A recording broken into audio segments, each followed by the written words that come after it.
నీ చుట్టూతో అవన్నీ కొన్ని సమస్యలను చూసి మనిషిగా అనుకుంటాం, నేను ఈ అప్పుల బాధలో నుంచి బయటకు రావటానికి, నా కాళ్ళ మీద నేను నిలవబట్టడానికి, నా కష్టాధ్యతో నేను భుజించడానికి, ఈ అప్పుల ఊబిలో నుంచి బయటకు రావటానికి ఎంత లేదైనా ఓ 4 సంవత్సరాలు పట్టిద్దేమోనయ్యా.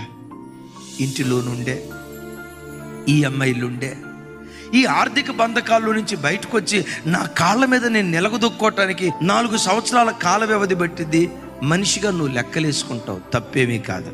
అయితే నేనంట, ఒక్కసారి దేవుని వైపు కన్నులెత్తి, నా సహాయకుడు నీవేనయ్యా, నీవు తప్ప ఇంకో దిక్కు లేదయ్యా అని ఆయన వైపు నువ్వు కన్నులెత్తగలిగితే 4 సంవత్సరాలు అనుకున్న సమస్య 4 క్షణాల్లో పరిష్కరించడానికి దేవుడు శక్తి కలిగిన వాడు.